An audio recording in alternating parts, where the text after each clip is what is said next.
Welcome to the Total Soccer Show Champions League knockout phase playoff second leg review rolls off the tongue, in which the world said no way Norway when Bodo made Inter deader than the dodo. A Western wonder couldn't prevent Galatasaray progressing. Atalanta kept the Italian flag flying while Dortmund did a Dortmund. And PSG said we as they squeezed past the team from the Principality. My name's Ryan Bailey. Joining me today. Hello, Taylor Rockwell. Hello, Ryan. A lovely introduction, as always.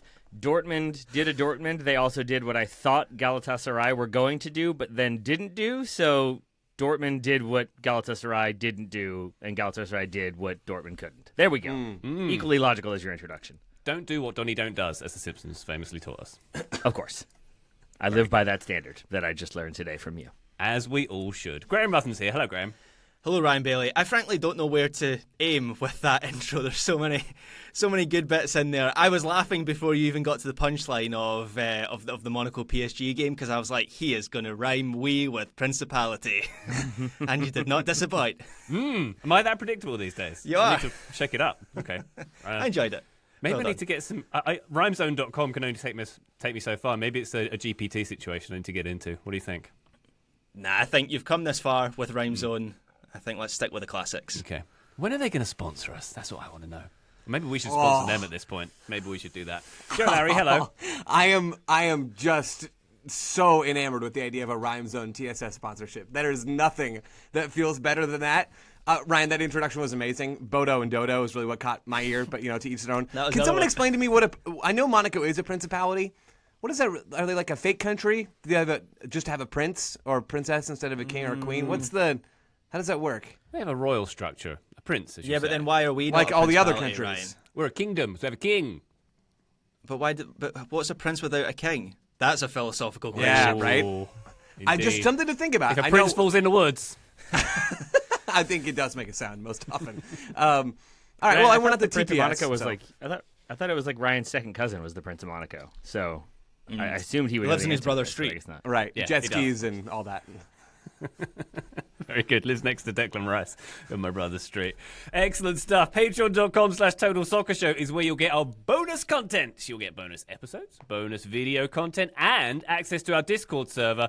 One of our funnest places on the interwebs to hang out. You can chat with like-minded folk about the soccers and much more. And you can join the TSS Scouting Network, where we will assign you a young player, or you can pick one, and you can scout them throughout the season. Send us reports. We will read them out here on this here feed and on the bonus feed as well. Patreon.com/Total Soccer Show. Come and join the fun. Come on. Do it now. Thank you very much. Appreciate you. All right, let's get to the Champions League action, shall we? Why don't we start off at San Siro? Inter 1, Bodo Glimt 2. 5-2 on aggregate. Woo-hoo-hoo! One of the biggest upsets in competition history. When we get these kind of big sort of David Goliath upsets, they're often in like the group stage or the former group stage of this competition. Now it's happened in the knockout phase, I guess we call it. We do. We do call it that. But last year's finalists are out for the first time since 1987. A Norwegian team has won a knockout tie in this contest or in any European top competition. And Norway getting one over Italy once again, doing the double in the World Cup and, of course, smashing the Winter Olympics too, if you're into that kind of thing. Graham, we had some narrative. We had Jens Petter Hauge, our new favourite person, scoring the opener and getting the assist for the second as well. He spent 2 years at San Siro with the other lot, and he comes back and has quite the show in this one. Yeah, this is one of the biggest shocks in Champions League history, right? Like yes. it's right up there. I know this Bodo team have already beaten Atletico Madrid and they beat Manchester City, but that was in the phasing. There's some other context and circumstances there. This is a straight knockout tie, and they beat Inter Milan, whose squad is worth apparently 670 million euros. I know that's a transfer market value, and they're all made up, but nonetheless, I think it gives you an idea, right? Their squad is worth 670 million euros. Bodo's is worth about 50 million euros. Inter have been European champions 3 times. They've been in the Champions League final in 2 of the last 3 seasons. Bodo were in the Norwegian second division not so long ago. They play in the Arctic Circle, and the local economy is fish. Like, this is a gigantic... Is that a Scottish slurp or something? Fish. Cull and skunk. They're selling it everywhere. It is complete They are. fish. It's big in Bodo. I mean, this is genuinely huge, right? In terms of the stature of the two clubs, And we know Bodo are good. Like, even going back to last season, they make the semi-finals of the Europa League, so it's kind of been normalised in a sense that they are a good team. But when you strip it back, I can't really think of a bigger shock in the Champions League era than this. And it was just incredible to watch, to win home and away. And I know the second leg was a little bit of a backs-to-the-wall job, particularly in the first half. Inter did have a lot of pressure. But at the same time, Bodo are so clear in their game plan. They know who they are, they know what they're trying to do in matches. And I think they're going to be a really stinky team, a really stinky opponent for whoever gets them in the last 16. I'm not overly convinced that this is a one-off, that this is where this story ends. I think it's a possibility they go even further. It's stinky, presumably because of the fish. That's right. I mean, I don't know. Otherwise, I mean, this story is incredible, Graham. I don't think you're overselling it in any way. For some reason, this hadn't really clicked for me. This idea that Bodo Glimt aren't playing league games right now. Yeah, their season is done. They're on a strict calendar, like January to the end of the year sort of schedule because of the weather up in Norway. So they're not playing games. Chris Whittingham dropped this on the broadcast. I think Whitty does a phenomenal job. Since the start of December, Bodo have played 4 games. Inter have played 17. Now maybe there's something there about how Inter have played too many games and there's too many games in modern soccer, whatever. Still, this is a team out of season playing against a team in season with the market disparity, Graham, that you mentioned. And you said something else in there, Graham, that really stuck with me. This idea that Bodo Glimt know exactly what they want to do. And I think that is so true. And it's easy to say that after you see an upset and just describe all these positive things. But this is not a one-off. It literally wasn't even a one-off in the context of this tie or in the context of their Champions League run. But I think what's amazing, and Ben Griffiths pointed this out on social media, and I was thinking about it too, Bodo's stylistic variance is crazy. Like, in the league, think about the context that they're playing in the Champions League versus in the league. In the league, they are the big team. They're the team with a former AC Milan player in their roster. Like, that is not something that you get a lot of in Norway. So they are the big dogs with how they play, and they want to impose themselves on other teams. They led the Norwegian top flight in possession with 63.8% this past league season, which again is over. They are the possession team there. In the Champions League, they have to toggle. They have to toggle from that on-ball, dominate the game sort of style to a, hey, we're going to sit in a mid-block 4-4-2. And sure, they pressed some in this game, but they were a defensive side. They had 26% possession in the first half, 29 by the final whistle. They were playing against the ball in this game, and they did it really well. Graham, you talked about how Inter had a lot of the ball in the first half, and they did apply some pressure on Bodo in their own third.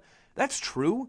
They didn't create a lot of chances out of it, get right? Into the box much. Most of the shots are from outside the area. So absolutely. Totally. And I think even within the general defensive approach that Bodo Glimt came into in this game, there were some smart adaptations throughout the match where initially they're in this 4-4-2 shape in their own half, and Inter playing in their classic 3-5-2, and so Inter have that 3v2 at the back. And so they progressed really easily because they had that man advantage, and they could just shift Bisek up into the final third, and he would drive the ball forward. Bodo Glimt shifted their approach a little bit and matched up man for man across the back line, and all of a sudden they were in more of a lopsided 4-3-3, and it was harder for Inter to progress.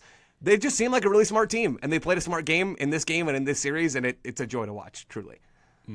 Taylor, your thoughts on this game? Obviously, a lot of praise due for Bodo Glimt. What about Inter? I don't think they deserve as much praise. No, I think that's a strong bold take assessment. by me. I know, but I'm going to go out there and say it. I mean, I think Inter shot themselves in the foot a little bit, and Manuel Akanji maybe literally did that. I'm still not sure what he was doing when he gave the ball away, and then tried to blame it on other people around him, which was a choice for sure. But it just felt like Inter maybe started to feel the pressure, started to feel like they weren't able to create anything, got frustrated, and gave the opportunities. I think my favorite moment of this game, though, is the Hakon Evgen second goal, or the second goal for Bodo Glimt. It's the goal, but then it's the celebration where all of them, every single player, they mob him, but it's not these like faces of euphoria and glee. It's all sort of like, this is real, right? Like, we're totally, this isn't a dream. We're all not having a collective dream. None of them still seem to believe that they were about to eliminate Inter Milan and move to the next round of the Champions League. They all still felt like, let's not blow this. Let's make sure this is real. Let's all pinch ourselves a couple times. And that sort of stupefied but excited reaction is a thing that will probably live long in my memory after this round of games, at least, and in this Champions League campaign, I hope, because this has been a really fun story. I've enjoyed some of the underdogs finding a way through. It's great. This is what we want. I suppose, arguably, it's another validation of this new format as well, because, well, maybe it's not, because look at what Bodo have done this, because maybe they would have done it in the other format too. right. They've drawn away at Dortmund, who were a finalist a couple of years ago. They properly thrashed Manchester City, who they could face in the next round. It's either them or Sporting. They beat Atletico away, and Atletico had to go into this knockout phase because of that, right? And then they've gone and beaten Inter, who are, champions-elect in Serie A and last year's finalists as well. I'm not necessarily saying the new phasing has helped them, Joe, but it's it's given them a platform to do what they could do. I mean, this is a case where I know I talk about fixture congestion a lot, and I already mentioned it once on this show. Let's just have Bodo Glimt play all the games. I'm having a good time. Let's see them do this as many times as possible. It is. I don't know if I agree with Graham that I'm really expecting or even believing that this run can go deeper. That there's a cynic in me, I suppose, at the end of the day. Where What I if they do draw think, Galatasaray, Joe? Then it's going. They're going deeper, Taylor. So if they the get way Galatasaray, yeah, go. Sorry, the way that this draw works, and I'm still kind of getting my head around it. Sure. It's only the second year. I think they're guaranteed to get either City or Sporting Club de Portugal, right? Yep. If that's Sporting that comes out the hat, are they favourites for that tie? I kind of feel like they are when you look at the teams that they've beaten so far in the competition. So they would have a real chance, for sure, to advance over Sporting. I would not favor them personally, but I'm also just a black-hearted coal miner at my core. But what I was going to say about Bodo Glimt is, even if I think this run is going to come to an end, because that's just odds are what's going to happen, I think Kim McCauley nailed this in a piece. It's this idea that this team isn't really going anywhere. Think about the best player. I mean, one of the best players on the field, period. Maybe the best player on the field was Hauge in this game.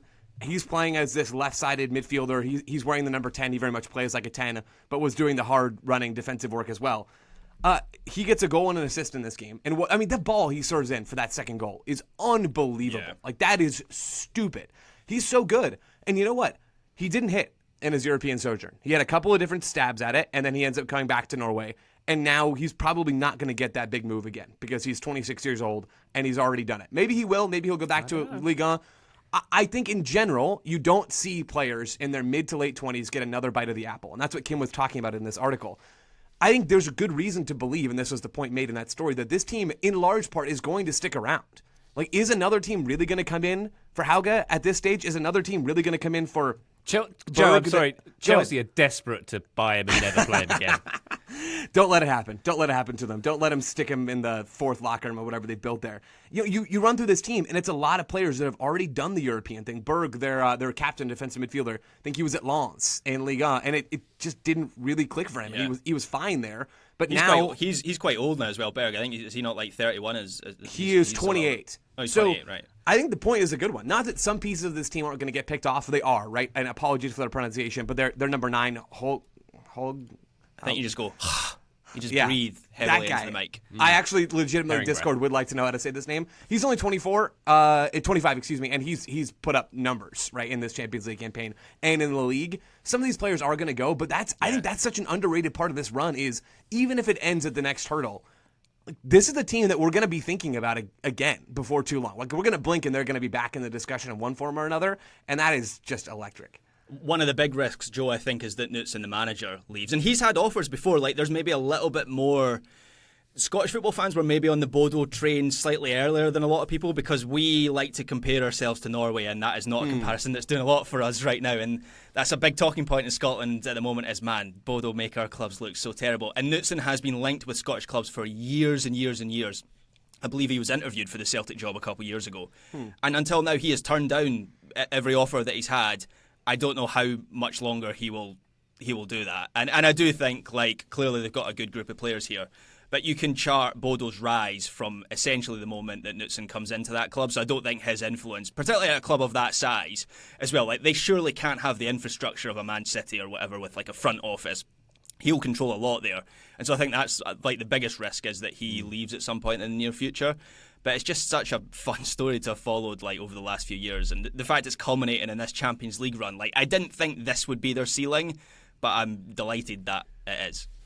And they all seem so nice. I'll just say that as well. One of the things I think CBS coverage does really well is those disarming sort of player interviews they do, and they get the players to usually get them on side and laughing. And Hauge and Knutson were both on the broadcast after the game, and they just seemed brilliant. I was thinking to myself, Nottingham Forest are going to ruin this man in a few months, aren't they? That's all I could think. Yeah, Don't do it, Sheffield. Please no. Don't do it. Please no. Yeah, but there we go. An excellent story. The draw is on Friday morning, and as noted, it'll be Man City or Sporting next. And of course, they've already trashed Man City in this competition, have Bodo Glimt. But Inter, of course, out of proceedings now, and Atalanta are the only representatives of Serie A who are remaining in the competition. We'll get to them a bit later on, but yeah, not great for the Italian coefficient this season so far, shall we say. All right, congratulations again to Bodo Glimt. We take a quick break. When we come back, we're going to go to the madness of Juve, Galatasaray, and much more. Join us then. Total Soccer Show, welcome back to our Champions League review. Let's go to Turin. Juventus 3, Galatasaray 2. A 7-5 win on aggregate for Galatasaray in the end. This was 10-man Juve forcing extra time after going 3-0 up. We had some dramatic drama here, Taylor Rockwell. Weston McKennie with the decisive third goal as well to force extra time. But then, of course, Gala switched it on in extra time. Victor Osimhen and Barış Yilmaz scoring to put Galatasaray into the last 16. Taylor, fun times this game, was it not? It was, unless you had to listen to Steve McManaman, which is where I'm starting my thoughts on this game. I don't know why his approach to commentary is everything is bad and everything should have been better, but I found him borderline insufferable in this game. And maybe that's because I am a Galatasaray supporter, and it felt like from the outset he just decided they were cheating. Like, a Galatasaray player gets kneed in the temple, and he was like, oh, minimal contact, they're selling that one. He was just not having it. But then, as the game goes on, every decision that was made, you would have think Thuram, missed an open goal when he went for that little, lofted finish at the end of the second half. When McKennie lays off in a very smart choice for, a wide-open shot. He's mad that McKennie doesn't shoot there. You got to be shooting there. It just felt like his whole approach was just to criticize. And I'm mirroring that by starting off on that note. Because otherwise, Taylor, this game was great. On that note, because I shared similar reactions to you, wasn't his argument on the Thuram shot you can't do it then? You could do it at some other time of the game? Which makes no sense because you want to be scoring the goal. And if you want to score the goal, you should always do the thing that gives you the best chance to score the goal. So why would you do it later? You should just not do it, or you should do it if it was a good idea. Makes zero sense. It was absolutely insufferable. I agree. He just decided that it was a flare, it was like a Panenka or something like that, when in reality, it's a tight angle, the keeper's on-rushing. Yeah. It's a thing to do. You try to lift the keeper, and he almost pulls it off. It's not like he, did the Mario Balotelli, turn and tried to backheel it into the goal. I don't know. It felt very lazy in the analysis, because I thought this game was much more fascinating than just Galatasaray trying to, exercise the dark arts and milk the clock for all it was worth. They certainly did that, don't get me wrong, but I think there are other more interesting things at play here, including that they did mostly implode in this game until they didn't at the end. But it was Juve really, I think, not, similar to Inter, I think not really having that many answers, that many ideas, and then they get the goal on the penalty at the end of the first half, and it felt like that just sort of opened the doors to their confidence, and they really fought tooth and nail in that second half. They fought so hard, so late. They forced, it just felt like we were maybe going to get a crazy, dramatic turnaround. Weston McKennie has that header at the back post. It's an amazing thing. And it's exemplified by the supporters at the end when Galatasaray score their second goal, and it's very clear that that's how the game is going to finish, that you get the standing ovation for the players while the game is ongoing, and you get the kind of support for the club. You get it at full time as well. And this is with Juve going out of Europe once again, and questions being asked about the manager and the squad and the way the club is being run. And yet, it's still a reminder that the supporters are the most important thing to a club. That when they feel like the players have done the badge proud and done them proud, they will let them know. And I think that's, even if it doesn't end up being, it's certainly not a good result for Juve in terms of staying in the Champions League. Even if it doesn't spur them to greater things this season, it's still just a reminder that supporters want to be entertained and want to be proud of their players. And I think Juve made their players proud last night, even with the loss at the end. I'm not sure Galatasaray did, although in the end they get the result, they get to go through, so I'm guessing their supporters will be just fine with it. But they ran that one pretty close, and Victor Osimhen is still, I think, on the pitch screaming at his teammates as we record. Yeah. Graham, what did you make of this one? We can also get to the Lloyd Kelly VAR situation at some point as well, if you'd like. Did Steve McManaman send him off? Yeah, I agree with Taylor. I thought nothing in it, Graham. Nothing in any of the challenges. He was just fine. They're diving. If anything, it was getting kicked is kind of a dive if you see it that way. I mean, who can argue with that? Quite frankly, philosophy. Yeah. I mean, just coming back to the Juventus performance, I agree. Like, they really came on to a game, I thought, after they got that first goal, and especially after they went down to 10 men, which was confusing. And there was another side to this, which I thought Galatasaray were a shambles after that red card. But there was real urgency to Juve's play. And I thought they were moving the ball quickly out to Yildiz on the left side, and he was driving at defenders coming inside. McKennie starts this game as a left back, which is on brand for him, but then basically is just playing wherever, right? He's just wherever he can find space in the attack, he's there and getting forward when he could, like he did for the equalising goal. I thought Locatelli was arguably the best player on the pitch in the centre midfield. His out of possession work was really good. Also a lot of work on the ball, even after going down to 10 men when it was more on him. The onus was on him to kind of control things in the middle. So there was a lot of standout players for Juventus. Galatasaray, after they went down to 10 men, I thought they were getting pushed and pulled all over the place. They just could not handle the number of runners coming at them, and it really was like they were the ones that had a man sent off, like they were a man down. And you guys were talking about the Thuram opportunity, the little chipped finish. The sequence that leads to that is a Galatasaray player, I can't quite remember who it was, just flipping an aimless pass into the middle of the field, and the two Galatasaray players are not even looking. And then after they realise what's happening, they make no effort to get back in, and Thuram just like runs into the box. And at that point, I was watching this game, and this was my kind of third screen game on Wednesday night, which in hindsight was a mistake because this ended up being where I had 4 screens on the go, Ryan. I put a picture on or a video at least on in the Discord. But yeah, was that the SID screen? The video of the Discord was on the other screen. I think that was on the 4th screen. I was doing a FOTMob shift at the time. Anyway, so this became where the story was, and that was a bit of a mistake. But I just could not believe what I was watching from Galatasaray, and I think they were very fortunate in the end that they ended up getting through this tie. Because Juve, basically they get through this tie because Juve run out of steam with their 10 men in extra time. It's nothing more than that for Galatasaray. Okay. It's crazy that they even rested players this weekend. They lose to Konyaspor 2-0 and have a number of their starters not playing to be ready for this game, and then were decidedly unready for this game. Yeah. Interesting. Hey, Joe. Go ahead, Taylor. Sorry, Ryan. I keep stepping on you. Go ahead. I was just going to say, Joe, I watched this game on an exercise bike, and I was kind of hoping... Oh, sorry, hold on. Taylor, what are you doing during these games? Are you watching something else and then watching the games? Graham's watching quad I'm telling my screen. children that we can watch Creature Cases after the game. That's right. Okay. Everybody just has their kids. Everybody has their different thing. I just didn't expect that, Ryan. Okay, keep going. So I was sitting there on the bike thinking, don't go to extra time because I've got to sit here for another half an hour if you do. And that's what happened. So my question to you, who ran out of gas first? Juve or me? I mean, Juve did. If you made it through the game, they sort of barely made it through the game, which maybe that describes you as well. But this game was awesome in that it had all the ebbs and flows that we've already talked about. It just very much was Juve, and you could see it towards the end of regulation even.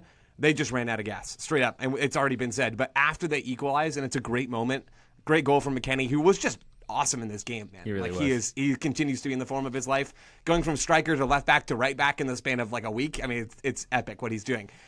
But they were done. Like they had the momentum on their side in this game after it becomes 3-3 on aggregate. And it just didn't matter. They could not muster enough in the attack. They just had nothing left to give.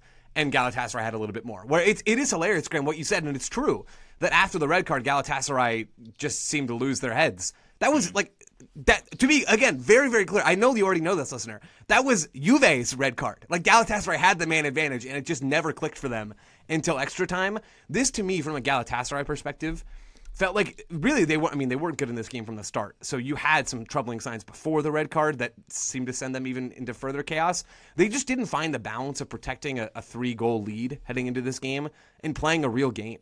Right? I think we can sort of understand that is maybe not the easiest thing to do. I mean, obviously you would love a 3-goal lead heading into a game, but it is a fine-ish sort of line of, okay, well, we have to change our thinking because we are up 3 goals, and the smart thing to do is just to not lose this game. But also, really, that's not ever how you play a normal game of soccer. And it didn't seem like Galatasaray, a team that doesn't play a whole lot of normal games of soccer anyway. Their squad is wild, and they are just a wild club. It didn't seem like they were really equipped or ready to actually execute the task that they had. And I think they are fortunate that they actually made it through this thing. I would agree with that for sure. I think sometimes when a team goes up a man, as Galatasaray did, and especially has the lead that they did, there can just be that like relaxation of effort, not to say that they switch off, not to say they think they've got it won, but just you can think momentum's on our side. We've got this. And I think for the opposition, who now have like the man disadvantage, and they're chasing goals, I think sometimes that just leads to more unpredictability, more players showing up in areas that you don't expect them to. And it can be strangely difficult to play a team that is only 10 players. Obviously, there are advantages and it's easier.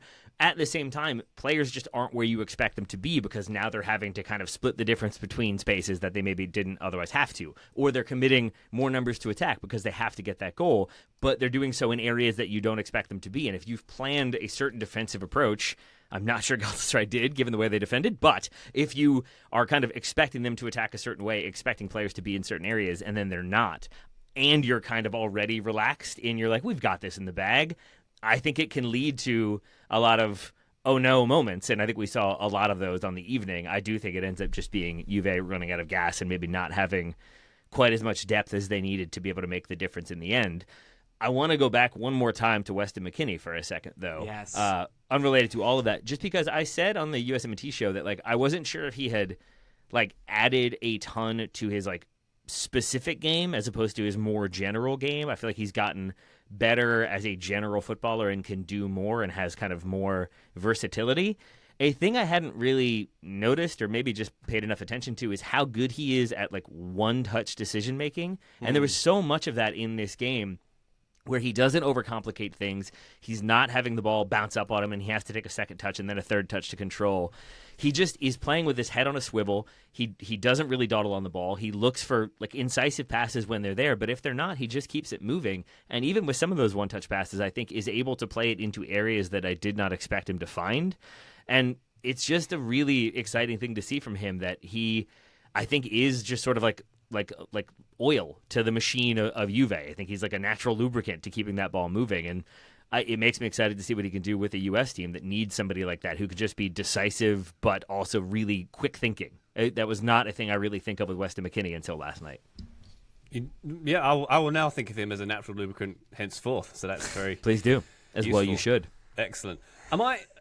I don't want to dwell on it. But am I to soccer dinosaur when I look at that Lloyd Kelly second yellow upgraded No, it's to terrible. red? Like basically, he lands on Yilmaz's Achilles after sort of going up for a header. It doesn't feel like that. Just doesn't feel deliberate in any way to me. Am I? Is that crazy, Graham? No, I don't think it's crazy. I don't know how deep we want to go in this because it feels like we have Not this sort of very. discussion every Yeah. week. But yeah, it's a horror decision, and people know where I stand on VAR. Like they exacerbating these. Yeah, I love VAR. More VAR, please. Yeah, it's There you bad. go. Excellent. All right.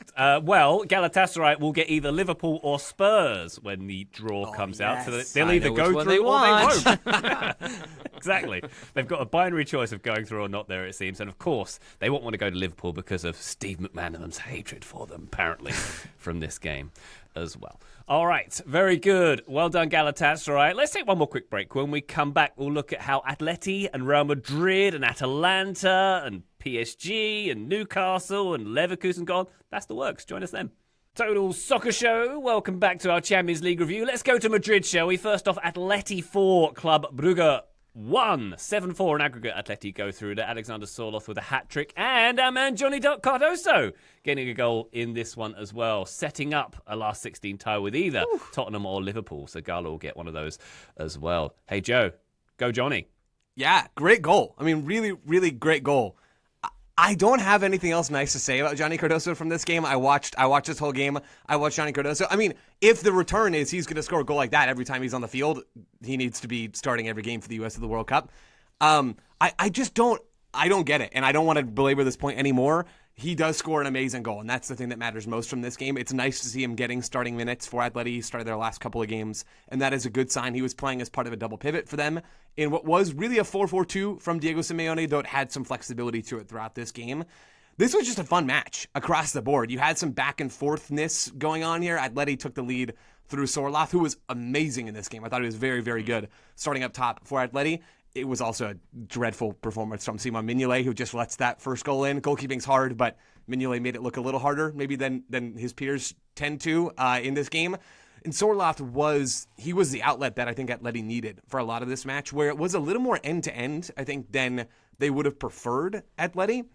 And it had some back and forthness to it. Like I mentioned, you have Joel Ordóñez equalizing for Brugge on a corner kick. That's about 10 minutes before halftime. It is, I'm not even trying to do this bit anymore. It is Johnny Cardoso who just loses his marker and gets dunked on in this moment. And then Diego Simeone starts taking off his jacket as a frustration response, which would terrify me if I was Johnny Cardoso or any player who has elicited that response from Diego Simeone. They did pan back to Simeone, so I assume that he put his jacket back on quickly. So maybe if he takes it all the way off, that's when you know you've really done something wrong. But if he puts it back on, then you're probably fine. I don't know exactly how that works, but it's a theory. Oh. And then Brugge really kind of dominated the rest of the first half, where they were creating chances and chances and chances. Then the momentum swings back with Cardoso in the second half, and then Sorloth kind of does the rest of the business. This is an Atleti team that is just unpleasant to play against. I think they were too open in this game, and their set-piece defending, like I mentioned, wasn't good enough.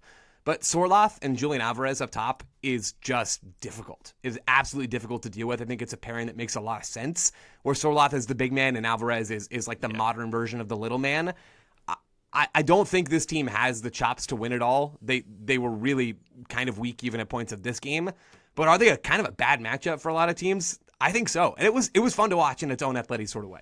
Yeah, it seems like Simeone has sort of figured out Sorloth in the last few games. And I want to see it continue until the end of the season. But he's always been this confusing player, Alexander Sorloth, where his numbers have been pretty good, but you felt like for the overall team structure and Atleti's ability in the ball, he's been a negative. But now it feels like Simeone has a greater understanding that you need to give him a little bit of separation so he can get on the end of crosses or he can hold up the ball. And previously it felt like he was pushing him too much into midfield. He basically wanted more out of him in possession, and that's just never going to be Alexander Sorloth. And so now Atleti have a whole bunch of options to get players like around him, but not too close to him. And I think Julian Alvarez is perfect for that role, although Alvarez and Simeone don't really see eye to eye, and it's speculated that he could be leaving at the end of the season. Griezmann, of course, is still an option until he ends up in Central Florida in the near future. And then the big one is Ademola Lookman. Now, we talked about Lookman. I know he starts this game on the bench. He only comes on in the second half. But we spoke about Lookman in our sort of January transfer window review. I think he's perfect for this Atletico Madrid team and perfect for that sort of front three that Atleti ended up transitioning to into this game. I know it's the front two to begin with, as Joe says, but ultimately it's then Griezmann and then you have Lookman with Sorloth as the focal point as well. I really like that structure for Atleti. I like how when they're in that structure you have Llorente as the flex back with Simeone on the right side as well, who gives you a bit of protection when they're against the ball. And then the reason Johnny has come into this team, and I hear you, Joe, in this game, like I didn't think he was as bad as maybe you thought he was. I didn't think he was bad. He just like was a little rough on the ball and kind of didn't have any positive possession moments outside of the goal. That's the Johnny Cardoso experience, right? But the Johnny is kind of paired with Alex Baena now. So Alex Baena, it's been this talking point for him all season long. They signed him in the summer from Villarreal. How do you get Alex Baena in the team? Because he's one of the more kind of natural, creative ball progressors in a deep part of the pitch that Atleti have, and they need a player like that. And Baena in the last two games has been brilliant, and you kind of need Johnny to maintain the structure defensively if you're bringing Baena into that midfield unit. So that's kind of why I think Johnny has become quite important. I mean, it's only been a couple games, but like I think he could be quite important until the end of the season. And for Atleti, it's been a good week for them, which they needed because they were under serious pressure. First was the big win over Espanyol at the weekend, which we talked about, and now they're into the last 16 of the Champions League, which after the first leg was not a given. That's right. They are through, as are their neighbours, Real Madrid. They had a 2-1 win over Benfica on the night, 3-1 on aggregate. They did go behind, but goals from Tchouaméni and Vini Jr. sealing the win for Los Blancos. Vini, of course, the centre of that racist abuse incident in last week's match. Gianluca Prestiani of Benfica got a one-match ban for that one. Real Madrid did have a no to racism banner on display, quite a big one at the Bernabeu. The cameras also caught a Real Madrid fan doing a fascist salute in the stadium. That is being investigated by the club. A group of Real Madrid supporters also giving Nazi salutes and chanting fascist songs outside the stadium. That's why they are banned from the stadium, those fans, but not the greatest on display there. Not the greatest, Taylor, I suggest, Real Madrid's defence at times in this game as well. I feel like they got away with this game a little bit because Benfica were often better, I thought. If you were confused about that awkward pause, I was giving you the same amount of time that the Real Madrid defenders seem to give to the Benfica attackers. I don't know what they were doing in moments in this game, especially Eduardo Camavinga, a player that I already talked about in the weekend review and not quite understanding what he's doing sometimes. And in this game, he just chooses not to mark a number of occasions, including for the goal, but a few other key opportunities. And maybe that's because he's a central midfielder being asked to also be a left midfielder and a left back at times because of the way Real Madrid set up. But they made life difficult for themselves, and then Benfica made life difficult for themselves by giving the ball straight to Tchouaméni for the equalizing goal. But it was not a strong fight back response from Real Madrid in which they were comprehensively the better team. For large stretches of this game, it really looked like it could go either way, and that's from a person who thought it was done and dusted. When we talked about this game yesterday before it happened, I thought for all the world that Real Madrid would make this look easy and kind of breeze to a win here. I also thought maybe they would have Kylian Mbappe playing, and they didn't because he was missing due to soreness in his left knee, and he wanted to rest it to wait for the round of 16. I thought for sure at that moment that they were going to be eliminated, but they didn't. So I guess the karmic gods are waiting to reward him later on in the tournament. But it wasn't really the statement game from Real Madrid, but that is kind of the statement of this season for this Real Madrid team so far in this campaign. So in the end, I think deserved winners, and then a deserved goal for Vinicius Jr. given what he's experienced. But I still come away from this one not being entirely sure if Real Madrid are good. I mean, that's classic Real Madrid at the moment. I think I watch 90% of Real Madrid matches in both Champions League and La Liga, and at the moment, every game this season I've come away thinking, I have no idea if this team's good or not. I kind of suspect they're bad, but they have good players, so that makes it really confusing in terms of how they played this game. Like Benfica ran through them at times, and defensively they're all over the place, and Carreras doesn't know what his role is, and Alexander-Arnold doesn't know what his role is, and Raul Asensio is garbage, and it's just really difficult to work out. That's his role. Yeah, that is his role. At least he knows it. That's good. So, but then Arda Güler was good in this game, and Vinicius, and I'm personally delighted. I took some joy in seeing Vinicius seal this win, given what happened last week. Funny how, or not funny at all, that's the wrong word to use, but notable how Benfica took all that goodwill from their win, the Trubin header in the final game of the league phase, and they completely disposed of that quickly, and everyone wanted Real Madrid to win this game. Certainly me. But Vinicius had threat in behind, and Courtois with a lot of saves. So it's just so difficult to assess Real Madrid at the moment because this is how they play every single week, and they've got good enough players that it'll get them quite far. I just have no faith that they'll have enough to get over the line for the biggest trophies. I'm glad you shouted out Courtois there, Graham, because even for the Benfica opener, the Rafa Silva goal, it's Camavinga completely forgetting to follow Pavlidis. Pavlidis then crossing, and it bangs off Asensio, and who basically unintentionally fires a shot at the Real Madrid goal, and it's a really good save by Thibaut Courtois, given that there's no way he was expecting that. He does a really good job to save it, and then it kind of spills to Rafa Silva. I'm not going to put that on Courtois. But even there, I think just that he's able to keep that from being an own goal and keep Asensio from being even more embarrassed than he might have been. I think you're absolutely right that certain players are able to kind of elevate this team, and then certain players on the day are able to elevate it further. But I'm not sure if that a team makes. Now, there could still be that moment, as we've seen with Real Madrid in the past, where things do just kind of click at the right moment and they end up just kind of inevitably finding their way to the final. They don't feel like they are that Real Madrid to me at the moment. It feels like there's too many personalities still. It feels like it's the kind of issue that led to Xabi Alonso's undoing. But we'll see, because stranger things have happened in this Champions League. Yeah, I'm not really buying this Real Madrid team either, but there's a crazy stat that was on the broadcast. I want you guys to guess it. Maybe you already heard it. How many of the last... Excuse me, when was the last time... Let's do it this way. When was the last time that Real Madrid did not make the last 16 of the Champions League, which now they have done after this relatively narrow series against Benfica? What year was it? Everybody gets a guess. Graham looks like he wants to guess first. Oh, they didn't make the last 16. It's got to be a long, long time ago. 2000, I'm not even sure. Would it be the Calderon era? 2006 or 2007, I'll say. Okay, Ryan? 1958. Taylor? 2002. Ryan wins. It was close without going over. It's 1997, which I think is illustrative of it's the whole Real Madrid thing. I'm going to remember that for the weekend review quiz. I was 5 years off. Ryan was 40 years off, and he gets the point. I didn't win that. Noted. Joe, they won it in 2002. Noted. Do they really? I thought that was okay. Yeah, get owned. I remember the year that they knocked out Man United was 2003, and I remember that being a momentous moment. But I wanted Ryan to win simply because his guess was hilarious, and it was more illustrative of my point. So, it is. This is what happens all the time, right? There are better and worse versions of Real Madrid. this team was not very good. And really hasn't been like electric this whole season, but was not great in this game. They were a little too leaky for my liking, and we've already talked about some of their defensive issues. Taylor, I think you broke down the Camavinga stuff well. He's got a hard job sort of babysitting Vinny Jr. defensively, right? It's sort of like the Cardoso to Baena relationship that we talked about already. But he did not play very well in this game, and I kind of think if Fede Valverde maybe isn't on the field, this team just doesn't work at all.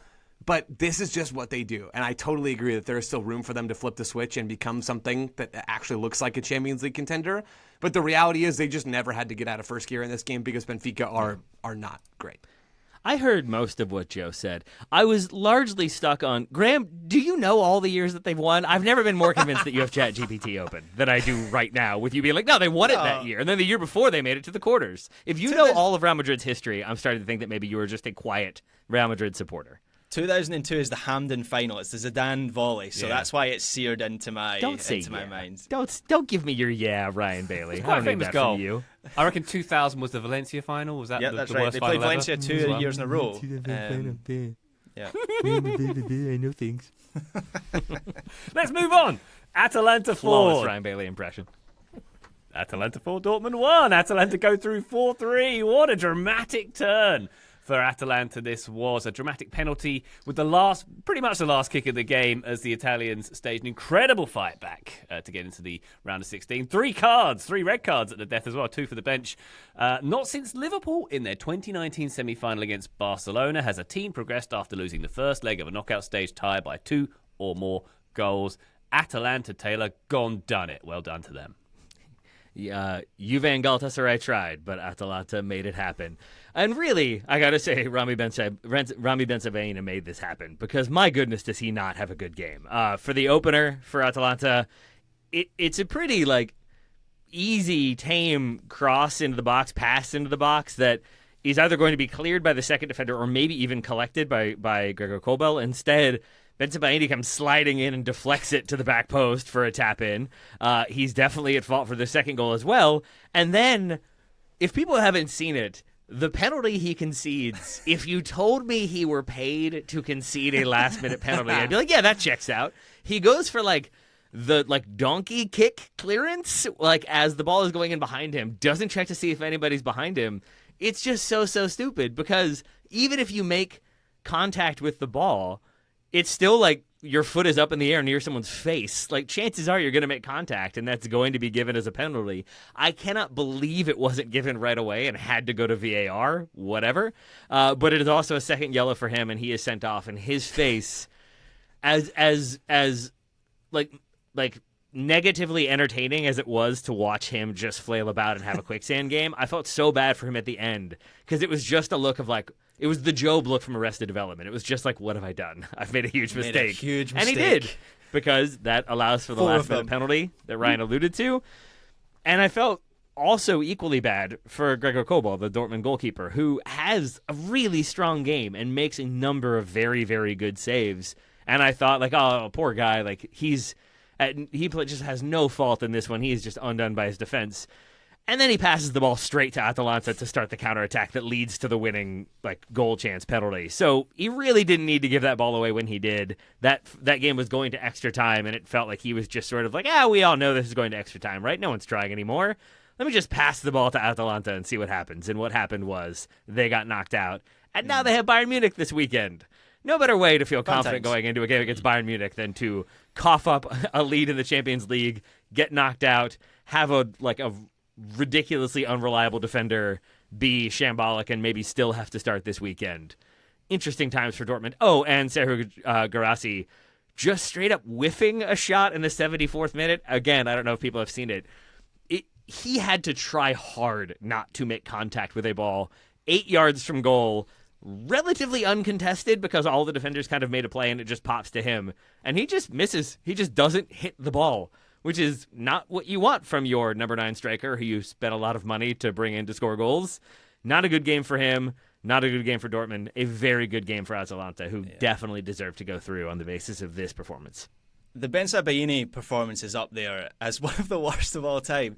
I got to the point, Taylor, where I think it gets to a stage where I find it funny. I didn't feel sorry for him at all. I was laughing at the thought process of the penalty for the fourth goal, where he's had an absolute horror show. That ball comes into the box, and in that situation, in his mind, he goes, flying scorpion kick is what this situation requires. Insane. Well, isn't it just I missed the header, so I'm just going to kind of stretch out behind me? Yeah, seems but, like, ill-advised, though. Yeah, like you gotta know someone's gonna be making a play on at that back post. At least Benzebaini is not at fault for the Pasalic header. I don't think. Maybe he was meant to be marking Pasalic. Maybe he doesn't close down Martin Darun, who plays that ball in. But he slides in for the deflection for the second goal, and then just is like, you know what? Let me Street Fighter 2 someone to the face and see if that makes the defensive play we needed for this game.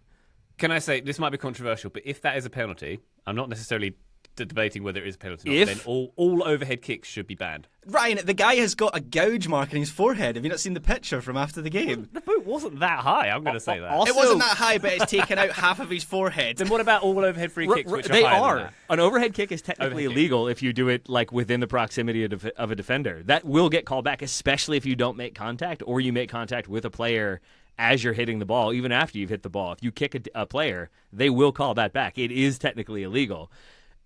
Kicking somebody in the face without looking, with the studs out extended, I mean that gets you suspended from the Karate Kid. I don't think you're allowed to do it in soccer either. How many more references do you want about people getting kicked in the face? No, that was good. I like it. Should I do the facts voice now? A little bit. Feel fact. God, very Steve McManaman of you. Game's gone. A lot of diving in this one. A lot of dark arts from Atalanta to earn that penalty. Indeed. Taylor, for the third goal, Yeah. Benzebaini, wow, that's difficult to say, is the player who is caught underneath that cross. I was sure it was all 4 goals. I mean, it's not as egregious as the others, but if you're pointing the finger at anyone, it's still him. So, well done. Yeah. I Emre Can. bet some people were pointing fingers at him. Yeah, Emre Can was, because he said afterwards, if you make so many individual errors, it's going to be hard to progress. To be honest, we didn't deserve to advance. So that was pointed. All right. My quote was, if you make so many individual errors, Rami, then you deserve to lose. I think he really, really drove that point home. Indeed. Yes. Atalanta through. Congrats to them. A couple more games to go through. PSG 2, Monaco 2. PSG advance 5-4, beating 10-man Monaco in this instance. I've got to say, Graham, this one felt a bit squeaky for them. Monaco had that chance in deep into injury time at the end where it was sort of glancing header that they gloriously missed. But it could have been a different story in this one. Yeah, I mean, this was my screen one on Wednesday night, and I thought I'd got the pick of the bunch because this really could have finished differently. Monaco were the better team for a large portion of this match, certainly for the first half when PSG were really, really flat, and Akliush was giving them all kinds of trouble in this free roll between Balogun as the number 9 and then the midfield 3. And he creates a glorious opportunity for Koulibaly early on, which really could have been the opener. He leans back and kind of skies it over the top of the bar. And then Akliush obviously scores the opener himself after a lovely little assist pass by Koulibaly inside the box, who just lays it off to him, which was brilliant. Balogun also had a chipped shot that had to be tipped over, and I thought Monaco were really dangerous in transition. Their midfield was doing a really good job of getting a grip of PSG's midfield, which obviously isn't easy. And PSG, they were missing Ousmane Dembele, and it was Desiree Doué who was playing as kind of the mobile false 9, I guess, if you want to call it that. But they were just struggling to get him into the game. They were struggling to get any of their attackers into the game. And then the whole match pivoted on a couple minutes when Koulibaly is sent off for, in my opinion, a pretty soft yellow. I mean, it's not advisable to dive in as he does when he's already in a booking. I think Hakimi sells that contact to get the red card. And then Monaco, in that moment, from that very free kick, they lose their defensive shape for pretty much the first time in the whole game, and Marquinhos equalises from the free kick. And after that, you got a strong sense of where the match was heading. But as you say, Ryan, even after that, Wout Faes has that golden opportunity right at the end to score another. So, yeah, not just in this game, over the 2 legs. Keep in mind, PSG were 2-0 down in the first leg until a red card. Does that sound familiar? They got away with it a little bit in this tie. So I still, similar to Real Madrid, I think there's a chance that they flick the switch and all of a sudden they look like the team of last season. But the team we've watched up until this point has been a long way from that side so far. Indeed. There we go. PSG will face either Barcelona or Chelsea. That's a pretty tasty round of 16 option for both of those games. 2 more games to mention. Newcastle 3, Qarabag 2.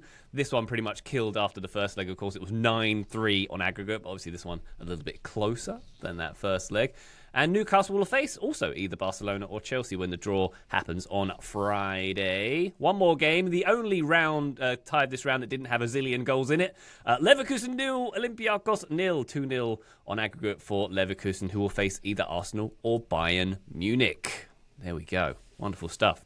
As I mentioned, draw on Friday morning, which decides effectively which side of the bracket the automatically qualifying teams will go into. But here we go. We're into the meat and potatoes of the Champions League this season. I can't hardly wait as we continue. Good stuff. Taylor Rockwell, thank you very much for the good stuff from you, sir. Thank you very much, my friend, and I apologize for interrupting you between 1 and 60 times today. You're very welcome. I welcome it. Graham Rusden, thank you very much, sir.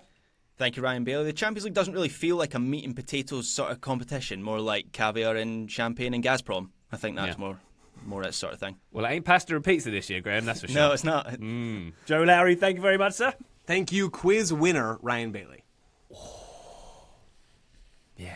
Don't love that. That feels good. I'll wear that well. Thank you very much. Even though I was wildly out with my guess. But hey, I thought, when Stefano stepped aside, as you know, Joe, after those 5 consecutive Champions League wins in the 50s. I could go through the dates if Taylor wants, but I won't. But we'll park this one here. Thank you very much, listener, for joining us on this episode. We'll be back on the feed very shortly. But for now, bye.